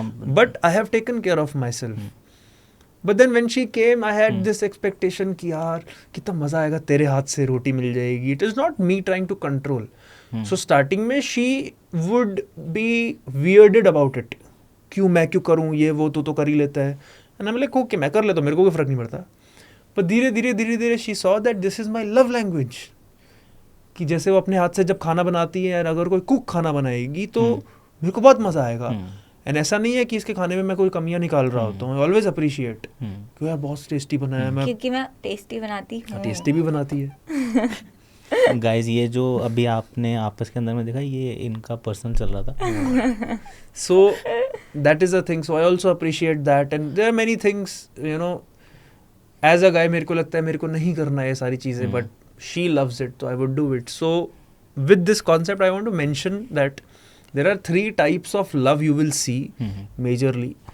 One is a baby love. Baby love is love of a narcissist. Babies जो प्यार करते हैं selfish love. The reason is because किसी बेबी को किसी से कोई मतलब नहीं, उसको सिर्फ अपनी नीड से मतलब होगा. तो अगर कोई छोटा बच्चा होगा और उसको अगर कुछ नहीं मिला तो वो तो रोने लग जाएगा, पागल हो जाएगा वो इधर उधर. बिकॉज स्टार्टिंग में जो भी इंसान पैदा होता है वो सेल्फिशनेस लेके पैदा होता है. फिर जैसे ही वो मैच्योर होता जाता है उनका दिमाग बड़ा होना शुरू हो जाता है, उनके अंदर कंपैशन आना शुरू हो जाता है. Babies have compassion for innocence. So if you will see babies बचपन से ही they are compassionate towards innocent dogs. किसी को मारेंगे नहीं, ये वो. फिर उनको ट्रेन किया जाता है, इट्स ओके, मुर्गियां तो मरती हैं, तुम भी खा लो. तो धीरे धीरे वो है. But towards human beings and this relationship concept, जैसे जैसे तुम मैच्योर होते हो यू विल अंडरस्टैंड कि बेबी लव नहीं. The reason is because babies उनके आसपास पूरी दुनिया रिवॉल्व करती है. तो there are so many people who are even 25, 35, 45 a man but baby mind. That's a baby love. ठीक है ना. तो जिसको आज की दुनिया में लोग नार्सिसिस्ट कर रहे हैं. Second is a transactional love. ठीक है ना. हॉर्स ट्रेडिंग कि you meet my needs, I will take care of your needs. So it's a 50-50 relationship people have today in this generation. You also earn this much, I also earn this much. You do the house chores, I'll earn the money. You do this, I'll do that. So उन्होंने काम बांट लिए, हर चीज़ का 50-50 कर लिया. And you take care of me, I'll take care of you. ठीक है ना. And only if you will take care of me, then only I'll take care of you. So it's a very transactional thing. अगर मैं तुझे gift दूंगा तो I will expect you will give at least equal or a better or bigger gift on my birthday. So they are not lovers, they are partners. Exactly. Relationships के अंदर में expectations रखनी क्या बुरी है, बुरी आदत है या बुरी बात है? रिलेशनशिप में expectation is very natural. It's like कि तुम अपने पापा से एक्सपेक्ट करते हो कि भाई तुमको पालें जब तक तुम्हारी एजुकेशन नहीं हो रही. अब वो क्या अननेचुरल है? It is natural. तुम्हारी मम्मी तुम्हारे लिए खाना बना के दे, नेचुरल है. सेम वे एक तुम एज अ पार्टनर एक कंपेनियनशिप में आए हो तो एक बेसिक एक्सपेक्टेशन तुम्हें होती है एक दूसरे के साथ. जैसे इसने बोला, अब हमारा अगेन पावर डायनामिक ऐसा होता है कि I am the नर्चरर, he is the provider. तो वो रोल हमारा डोमिनेंट है. बस इसका ये नहीं कि मैं कमाऊंगी नहीं, और इसका ये नहीं कि ये मेरे को नर्चर नहीं करेगा. राइट. बट हाँ, द एक्सपेक्टेशन एक बेसिक लेवल पे it is there and it is natural. Rejections एक बहुत इम्पॉर्टेंट पार्ट होता है for a relationship, for any person life के अंदर में. तो रिजेक्शंस को कैसे हैंडल करना चाहिए? शायद मैं कभी किसी बंदी से को प्रपोज नहीं कर पाऊँगा, कभी मैं जा नहीं पाऊँगा कभी. तो वो जो एक चीज़ है ना, वो कैसे दूर कर सकता है कोई भी इंसान, कैसे हैंडल करे उस चीज़ को? यू नीड टू सी कि this is a technique called reframing of your mind. तो it is not just the rejection in the relationship, it is the rejection you find in interviews, in everything, failures, business failures, whatever. So you reframe that mind कि भाई every no is bringing me closer to a yes. जैसे KFC के जो owner थे उनको 1007 बार rejection मिली थी, जब 1008 बार उनकी रेसिपी एक्सेप्ट हुई, ब्लास्ट हो गया. So you read about these kind of stories and you get motivated from these stories and inspired. And then you keep going on. So you need to reframe your mind and kind of, you know, see what kind of relationship you have with this word. I think एक थोड़ा सा perspective change यहाँ पर लोग लेकर आ सकते हैं. Only I am talking about love connections. कि जब तुम बोल रहे हो कि उसने मुझे रिजेक्ट करा है, बेसिकली तुमने उसको पावर दे दी कि तेरे पास पावर है मुझे रिजेक्ट करने की. On what basis? There is another word of rejection is mismatch. कि तुम मैच नहीं हुए किसी भी XYZ लेवल पे, तो इसलिए तुम दोनों अपार्ट हो गए. सो वो एक पर्सपेक्टिव है, पर्सपेक्टिव शिफ्ट जिसकी रिक्वायरमेंट है. क्योंकि सामने वाले को तुम बोल रहे हो यार उसने मुझे रिजेक्ट कर दिया, हु इज ही और who is she to reject you? तुमने उसको पेडेस्टल पे चढ़ा दिया ना, मतलब क्यों चढ़ाया, किस बेस पे चढ़ाया? तुम दो अलग अलग इंसान हो, तो वो तुम्हारा कोई इंटरव्यूअर नहीं है या कोई तुम्हारा टीचर नहीं है या कोई ऐसा इंसान नहीं, इन्फ्लुएंशियल इंसान नहीं है, तुम एज इक्वल आए हो इस कंपेनियनशिप में, राइट? तो जब तुम इक्वल हो तो किसी के पास ज़्यादा पावर कैसे है तुमको रिजेक्ट करने की? सो रिजेक्शन जो दो लोगों के दिमाग में डेफिनेशन मीनिंग है वही चेंज करने की जरूरत है. Nobody rejects you. Someone is able to reject you, that means that relationship was never anyways going to work ever, because it was totally unequal type of relationship. तो boss से employ का relationship बन गया. So she correctly mentioned words have power. आप उसको rejection बोलो, चाहे spiritual disconnect बोलो, चाहे मिसमैच बोलो, आप किसी को फाइट बोलो या स्पिरिचुअल डिबेट बोलो, बात एक ही है. बट वर्ड्स जब डिफरेंट होते हैं तो उसके पीछे की लेबल जो होती है उसके इमोशंस को मीनिंग चेंज कर देता है और इमोशंस को चेंज कर देता है. How many people are millionaire in India? तुक्का लगाओ कितना परसेंटेज होगा? I think less than 2%. How many people have 6-pack abs और very healthy, very fit in their body? हम तो स्क्रीन पे 2-3 का ही देखते हैं. So you have to understand कि हर फील्ड के जो लोग जो सबसे ज़्यादा फुलफिल्ड हैं उस चीज़ में, they are always going to be less than 5%. Then how many people have crazy extraordinary relationship जो रियल में है, not Instagram nonsense? Less than 5%.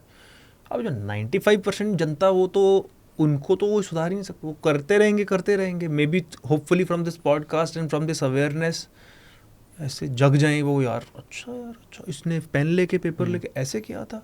And someone is going through heartbreak and like let me also journal my thoughts और introspect कि भाई क्या हुआ था exactly. What happens through that is all your emotions come on the paper and then you read it and then you burn it और do whatever. So I am not saying it is going to go away and you will not feel the pen, but you will get numb for a considerable amount of time. After going through so many rejections and heartbreaks, I started calling myself I'm a move on king. Move on king. हाँ.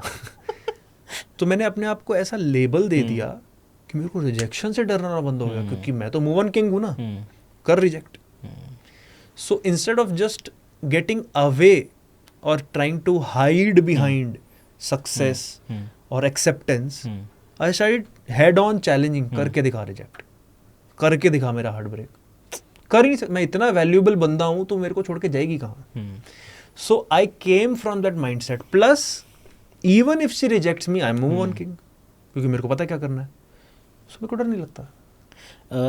ये चीज़ देखी गई है that जितने भी highly successful persons होते हैं ना इन द वर्ल्ड, इनके रिलेशनशिप्स में आपको हमेशा एक कॉमन इशू पैटर्न दिखेगा आपको, है ना. एक तो जितना मैंने स्टडी करा है, बिकॉज दे आर वर्कोहॉलिक, तो उनका सिर्फ फोकस होता है work plus what they guys see in a girl या इन अ रिलेशनशिप, कि भाई जो भी बंदी हो या जो भी मेरी लेडी हो वो मेरे को सिर्फ सपोर्ट करे, ठीक है, बाकी एवरीथिंग इज़ हर्स, ठीक है, सब कुछ किसके लिए हो रहा है, तुम्हारे लिए हो रहा है, हर चीज़. बट जनरली काफ़ी लड़कियां इस चीज़ को डाइजेस्ट नहीं कर पाती, उस चीज़ को उस नज़रिए से नहीं देख पाती. तो आपका क्या व्यू पॉइंट है इस पर? What is your definition of success? Basically I am talking about business part. Yes, तो इस बिजनेस के अंदर वो पैसे ज़्यादा कमाता है, वो सक्सेसफुल नहीं है. When you see a person as a human being जो सक्सेसफुल है, then he has to be successful in all areas of life. कोई इंसान है जिसकी बीपी की गोलियां चल रही हैं और उसको हॉस्पिटल के चक्कर लगाने पड़ रहे हैं, वो काहे का सक्सेसफुल है?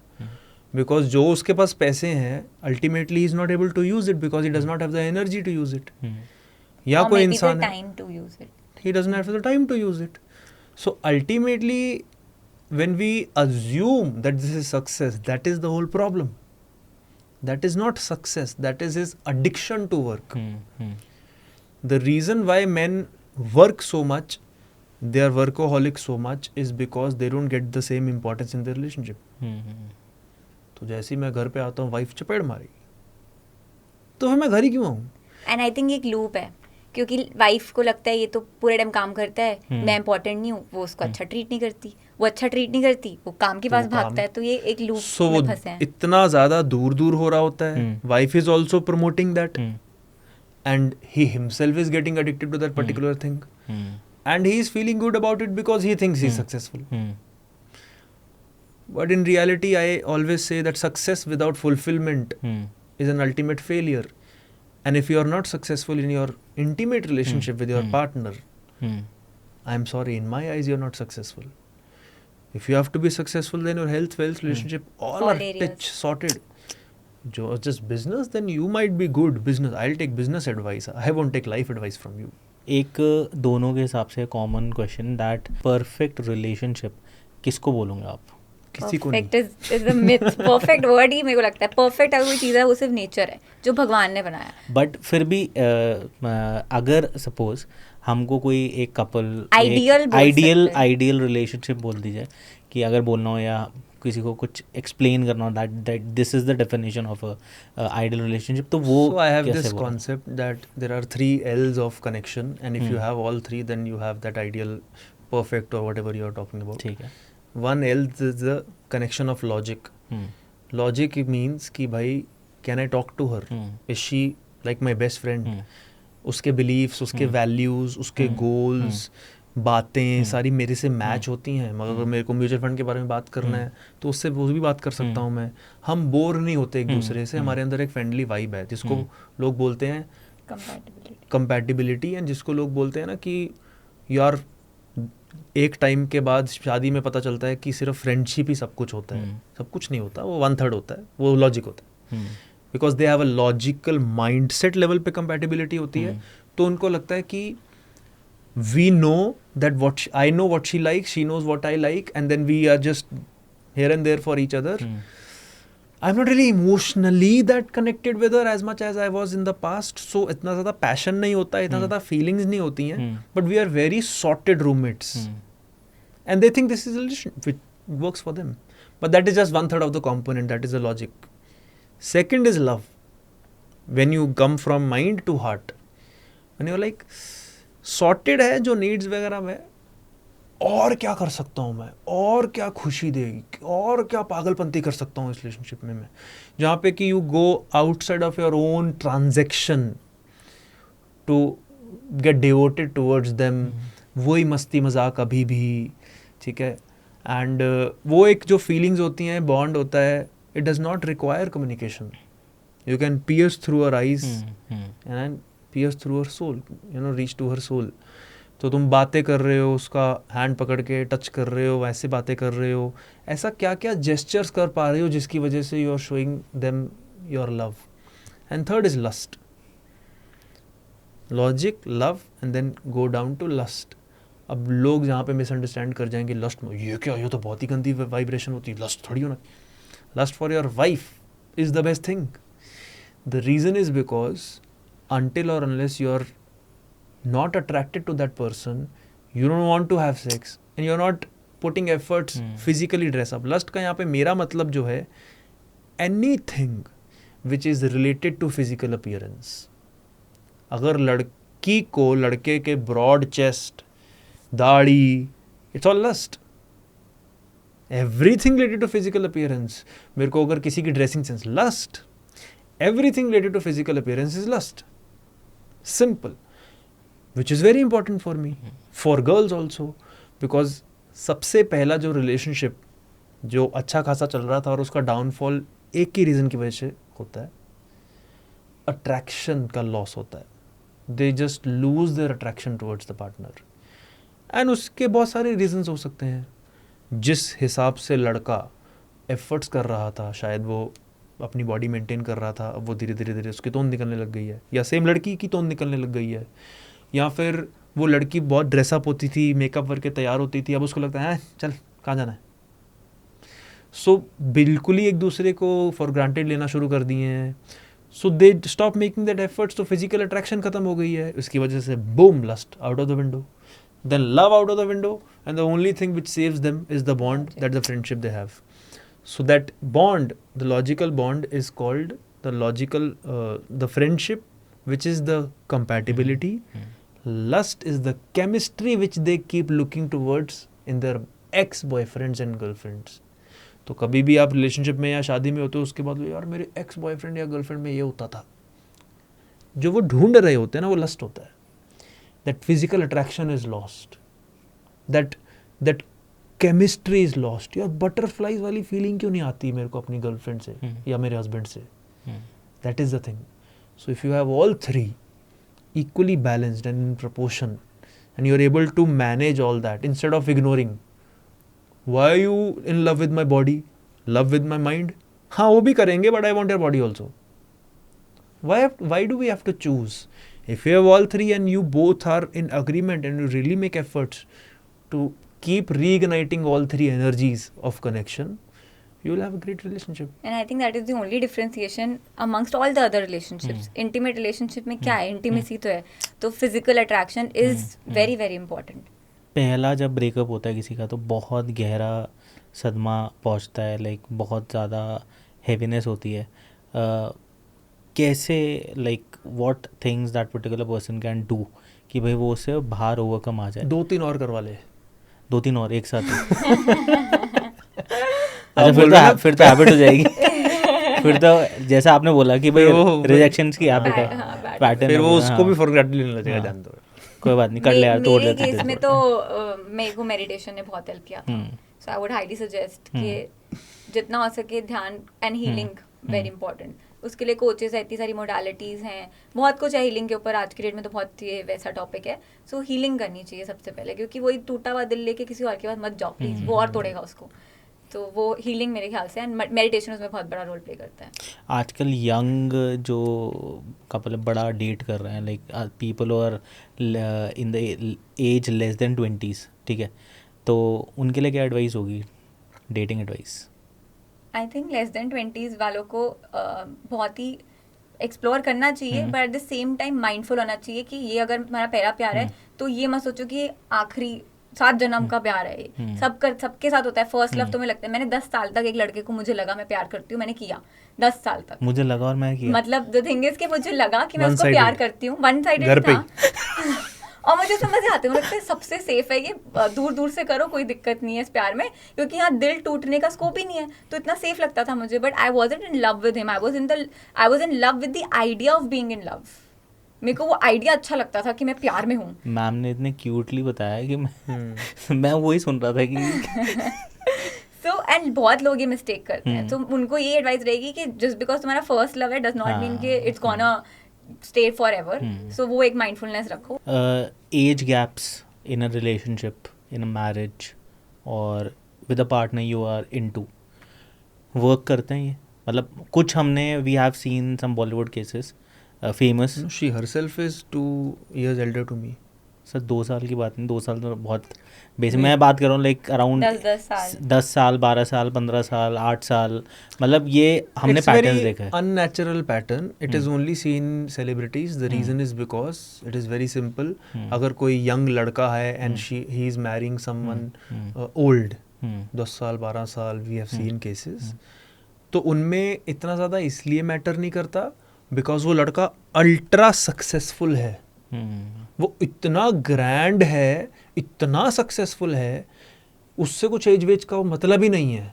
Because he might be 26 years old, 30 years old and he might be marrying someone is 40 years old. But वो 10 साल का जो एज गैप है अपनी मैच्योरिटी से, अपनी सक्सेस से, अपना एक्सपीरियंस से खत्म कर देता है, वो कॉम्पनसेट कर देता है. Exactly. Which does not happen in normal relationships. That's why when it is a normal relationship, we are normal relationship. I'm not a celebrity. She's not a celebrity. We are normal middle class people. तो जब हम relationship में आते हैं, then we have to see कि यार इतना भी ना हो, because I might not have a lot of things to compensate with. मेरे पास कौन सी 10 करोड़ फरारियाँ घूम रही हैं, कुछ हो रहा है, या फिर मैं अल्ट्रा सक्सेसफुल कोई सेलिब्रिटी हूँ. I don't have anything to compensate with. So I have to compensate with age, my wisdom, my intelligence. कितना ही कर लूँगा मैं अपने से 5 साल 6 साल बड़ी लड़की के साथ. Obviously she will start taking me for granted and she will start considering me like a kid. So maximum I always say 3 plus minus ऊपर नीचे is acceptable. उसके अलावा फिर तुम देख लो, it is going to have some difficulty. ऐसे top 5 या top 3 questions one should ask before getting married to a person, male and female both. I think लड़की को तो पूछना चाहिए एक्सपेक्टेशन। जैसे मैंने भी जब मैं शादी करके आई थी तो मैंने पूरा इसको पूछा कि हम कहाँ रहेंगे, तेरी मॉम की क्या एक्सपेक्टेशन है मेरे से, मैं कुक करूँगी क्या सुबह उठ के, चाय बनानी है क्या मेरे को, मैं सब पूछा इसको। सो आई थिंक एक वो communication again is very important कि यू आर आस्किंग कि what are you expecting me from me as a wife. So वो very important question. Second is I think about family planning कि बेबी कब करना है and all of that. And third is ambitions, तुम्हारे desires मेरे desires match हो रहे हैं कि नहीं। मेरे को ट्रैवल करना पसंद है और इसको डेस्क जॉब पसंद है, तो मिसमैच हो गया। तो वो क्वेश्चन बहुत ज़रूरी है मेरे ख्याल से।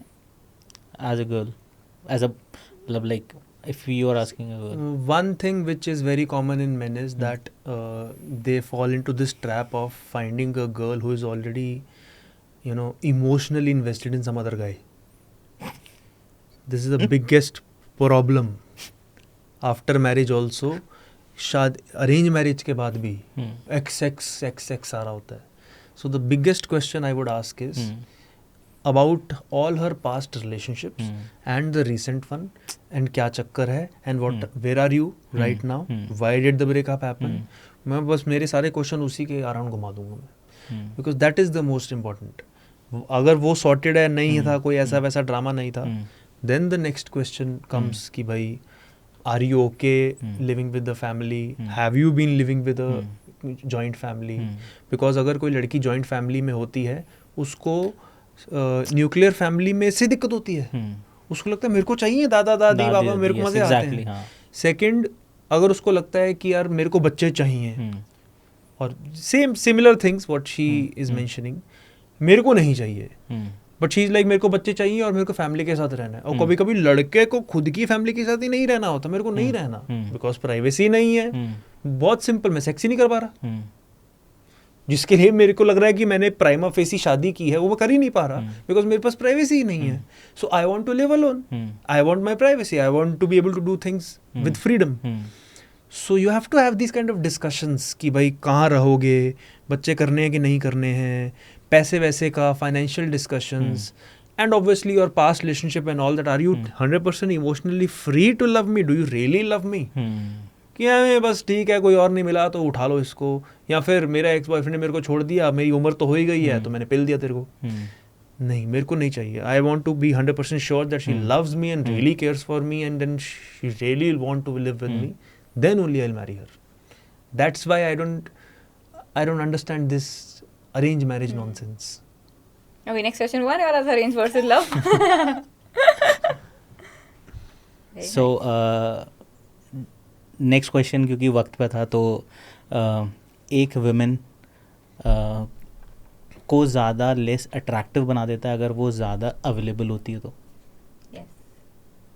सो इसको मैं बोलती हूँ चेजर रनर डायनामिक, जिसमें तुम इतना उसको चेज कर रहे हो, खाना खाया, अभी कहाँ है, किससे बात कर रहा है, क्या कर रहा है, पूरा टाइम उसको वही जो स्पेस की बात करता, वो क्लॉस्ट्रोफोबिक फील करेगा और वो पुट ऑफ हो जाएगा कि भाई तू क्यों पीछे पड़ी है. और बहुत ही उसका मैं लॉजिकल रीजन बताती हूँ. अगर तुम्हारी तरफ कोई भाग रहा है ऐसे, तो इंस्टिंक्टिवली तुम्हारा क्या आएगा, तुम हमेशा ऑपोजिट डायरेक्शन में भागोगे, तो कभी उसकी तरफ भागना स्टार्ट करोगे. सो एनर्जेटिकली कोई तुम्हारे इतना पीछे पड़ा हुआ है, चाहे वो तुम्हारी बंदी ही क्यों ना हो, तुम इंस्टिंक्टिवली दूसरे डायरेक्शन में भागोगे. सो वही है, अगर तुम बहुत उसके पीछे पड़े हो, वो बंदा तुमसे दूर जाएगा. वो कितनी भी सुंदर हो, कितनी भी हॉट हो, this is going to turn the guy off, चाहे वो कितना भी छपरी हो. तुम्हारे कंट्रोल में नहीं है. हाँ, टाइम लग सकता है, डिले हो सकता है, बट यस. फिजिकल इंटीमेसी कितनी इम्पोर्टेंट है एक रिलेशनशिप में? See, I have already mentioned logic, love and lust, so it is 1/3 of the component of the whole relationship. पूरा जो difference relationship and intimate relationship में है क्या? इंटीमेसी. एंड जो इंटीमेट रिलेशनशिप के बाकी जो दोस्ती वोस्ती फैमिली और ये सारा डायनेमिक्स होते हैं, उसके अंदर फिजिकल इंटीमेसी नहीं होती. तो पूरे रिलेशनशिप का काम क्या है? इंटीमेसी. और उस इंटीमेसी के अंदर yes, energetic, mental, soul level, emotional and physical intimacy मेन one of the top reasons of divorce is also that, like first they stop having in-laws, sex. second is money, and third is most likely this only. No intimacy. Parents आज की date में like they basically tend to say कि भाई खुद ही ढूंढ लो अपने, ठीक है. सो पहले के टाइम पे like they used to find girl और a boy for a perfect match, इस तरीके से. तो अब ये जो चेंज आप देख रहे हो इन द सोसाइटी, कैसे लेते हो इस चेंज को? आई तो रियली लाइक मैं लव मैरिज में बिलीव करती हूँ. मुझे in fact half of my life मेरे को पता नहीं था अरेंज मैरिज एग्जिस्ट करती है, क्योंकि मेरे my dad is a Punjabi, mom is south Indian. मुझे लगा लव ही होता है, प्यार हुआ तो शादी होगी. अरेंज मैरिज मुझे पता ही नहीं है. अरेंज मेरे को ऐसा लगता है कि तुमने एक ट्रांजैक्शन किया है, प्यार नहीं किया है. तो कहने को तो लोग बोलते हैं वो तो प्यार होते होते हो जाता है, कर लो शादी. लॉजिक अगेन उन्होंने लॉजिकल एक स्टेप लिया है, हार्ट से नहीं लिया है. शादी करना है an emotional decision, it's not a logical decision. Logic is secondary कि वो कितना कमाता है, कैसे रखेगा and all those things, but actually it's an emotional decision. So वहाँ पे अगर लव एलिमेंट मिसिंग है, the whole love versus arrange setup, तो मेरे को वही लगता है कि अरेंज मैरिज अगर तुम कर भी रहे हो उसके थ्रू जाओ, ठीक है, हर किसी को ऑर्गेनिकली प्यार नहीं मिलता. अरेंज मैरिज के थ्रू तुम जा भी रहे हो सेटअप के through, at least take enough time to get to know the person and date that person, ताकि वो लव में कन्वर्ट हो जाए and then marry. People say that in a arranged marriage you go from here to here, and एक love marriage में आप already peak पे होते हो और फिर आप यू कम डाउनवर्ड्स, ठीक है, क्योंकि you know that entire person, ठीक है. तो अब आपके पास में कुछ बचा नहीं है. बट हाँ, अरेंज मैरिज में every day is a struggle कि आप जान रहे हो अच्छा इसको ये पसंद है, इसको ऐसे पसंद है. लव मैरिज में ऑलमोस्ट आपको चीज़ें पसंद, then you know find ways to love more that particular person. तो कुछ कहना चाहूँगा इस मैटर पे.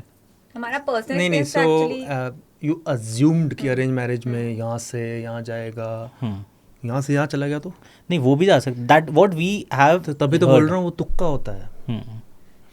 अगर लव मैरिज के अंदर यहाँ है और वो ड्विंडल कर रहा है because they don't know how to make a relationship work, simple, ठीक है. प्लस जो भी मैरिजेस के अंदर प्रॉब्लम्स आनी शुरू हो जाती है, that is involvement a lot of parents, parental involvement and financial involvement, क्योंकि बिफोर मैरिज तेरा पैसा तेरा, मेरा पैसा मेरा. आफ्टर मैरिज सब मिक्स हो गया है. अब मेरे को अगर प्ले स्टेशन की गेम खरीदनी है और मैं अपने पैसों से ही खरीद रहा हूँ, बट मेरी वाइफ को फिर भी दिक्कत होगी, which is understandable because she is my wife, because my money is her money, her money is my money, ठीक है. So that is the thing they are not able to manage. ऐसा नहीं है कि उनका प्यार खत्म हो गया and all that, they are not able to manage the practical stuff, जिसके लिए you learn a lot of things, because that's why I से इट्स अ स्किल. एंड जो अरेंज मैरिज है, it's a shot in the dark, कि वही मैं जान लूँगा फिर मेरे को प्यार हो जाएगा. ये तो बहुत अच्छा एक हमने अजम्पशन बिल्ड कर दिया ना, जानने के बाद पता चला वो नशेड़ी है. और क्योंकि आई am not talking random stuff, I have seen around my personal relatives domino की तरह arrange marriages boom boom boom boom boom कैसे गिर रही हैं, लिटरली लाइक अ डोमिनो इफेक्ट. मैं क्या चल रहा है, ऐसा बॉम्ब ब्लास्ट हो रहे हैं हर जगह. बिकॉज जो भी नकली बातें उन्होंने शादी करते टाइम बोली थी सब उल्टा निकलता है. At least in love marriage you know the real person. उसके बाद और बोरिंग हो गया, फिर ऊपर हो गया, ये सब तो वर्केबल चीजें हैं. ये वर्केबल थोड़ी है कि स्कैमस्टर के साथ शादी कर रहे हो कि तुमने फेक किया, प्रिटेंड करा, उसका क्या सोल्यूशन है. अब तक आप दोनों से सबसे वियर्ड एडवाइस क्या मांगी किसी ने? Weird advice, like there was this student of mine, उसने वो किसी शादीशुदा लड़के से प्यार कर रही थी और मुझे बोल रही थी मेरे को उसको पटाना है. शादीशुदा से प्यार कर रही थी और वो मुझे बोल रही थी कि मेरे को हेल्प मी टू मैनिफेस्ट. मैंने कहा नो, कहाँ से, मतलब क्या वैल्यूज तुम मेरे से एक्सपेक्ट कर रहे हो कि तुम शादीशुदा मेरे साथ भी बहुत बुरा हुआ है. आजकल तो ट्रेंड चल रहा है वैसे, like they think it's fine. मतलब वही again it comes down to value system. वो मैं बोल रही हूँ उसका कुछ इलाज है नहीं. आपने कभी किसी को बहुत एक वियर्ड या वाइल्ड एडवाइस दी हो अब तक की? वियर्ड केसेस हुए हैं, जैसे एक केस हुआ था जहाँ पे कि the person was in a relationship with a girl from 1 year. हाँ, एक मैं बता सकता हूँ जहाँ पे कि एक ऐसा पॉइंट आ गया था जहाँ पे कि उसको हर चीज़ पे ट्रस्ट इशू होना शुरू हो गया था. वो अपना पैन कार्ड भी नहीं शेयर करती थी, वो अपनी सैलरी स्लिप नहीं शेयर करती थी.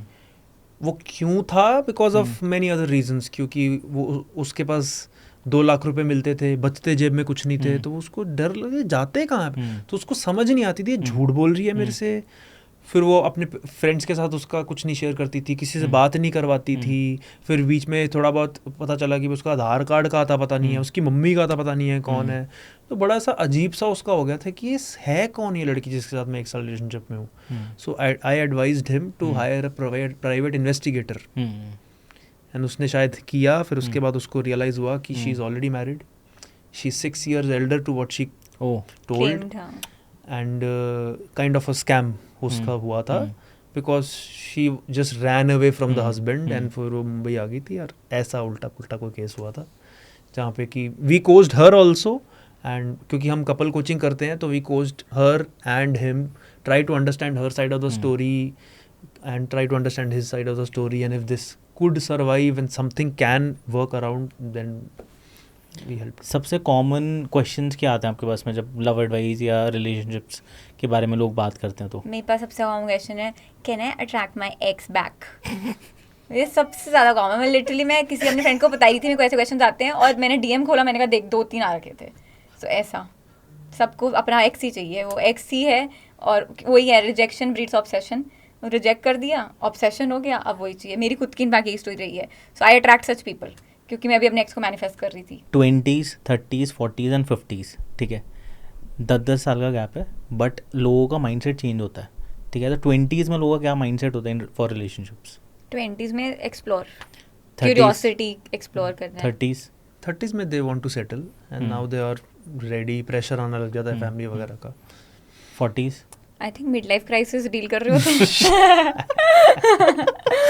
हाँ, मतलब उनका फोकस है मिड लाइफ क्राइसिस हो रहा है, क्या है पर्पस, क्या है, क्या मेरी लाइफ कैसी रही है. Yes, purpose. They are trying to understand कि भाई मेरा पर्पस अब तक क्या था और आगे क्या होने वाला है. अभी ट्रेंड क्या देख रहे हो आप मार्केट में इन टर्म्स ऑफ रिलेशनशिप्स और डेटिंग जो है वो क्या चल रहा है? मतलब बेसिकली बिकॉज वो जितना आपके पास में लोग आते हैं सो उससे you can make a pattern कि अभी ये चीज़ें ज़्यादा कॉमनली आ रही हैं.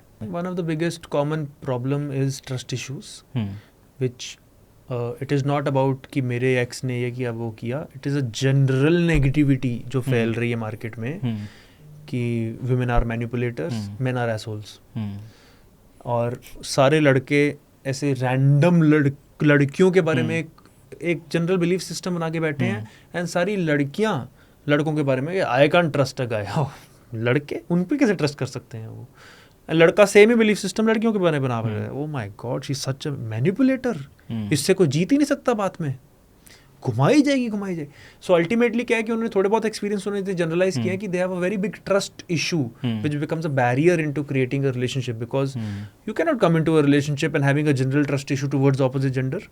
If you don't have that trust issue then you can have this relationship. लोग क्या करते हैं, ट्रस्ट इशू है, सारा ट्रस्ट इशू है सब लड़कों पे या लड़कियों पे, मेरी वाली अलग है.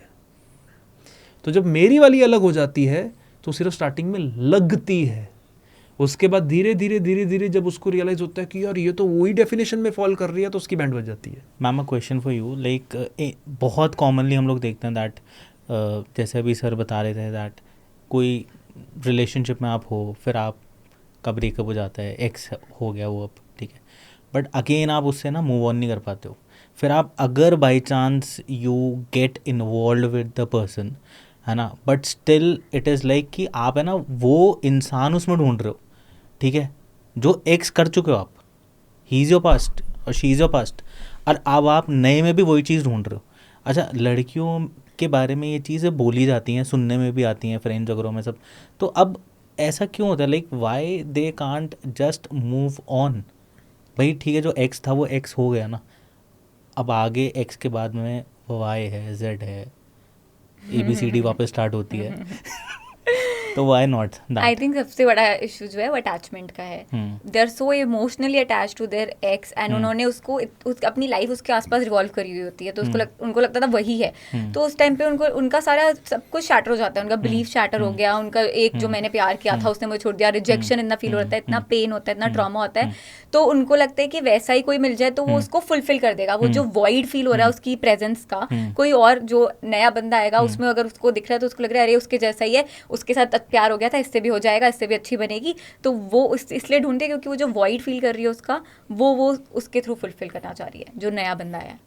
Again one advice that you wish to give your entire family जो हमारे ये पॉडकास्ट देख रही है, जो आपको सुन रही है, काफ़ी सारे लोग जो रिलेशनशिप में जैसे हैं नहीं हैं, कुछ भी सिचुएशनशिप्स बेंचिंग सब चल रही है उनकी, तो क्या कहना चाहेंगे आप दोनों उन लोगों को? One advice I would give is that whatever situation you are going through, either you are single and you are having some issues in life, कि जहाँ पे अभी एक्स वैक्स में के चक्करों में फंसे हुए हो, तो ऑलरेडी रिलेशनशिप में हो and you are not feeling hope कि भाई कुछ होप ही नहीं है, then reach out please.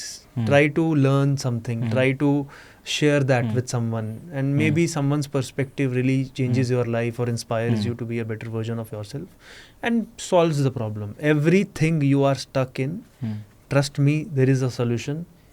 It is just that you don't know it.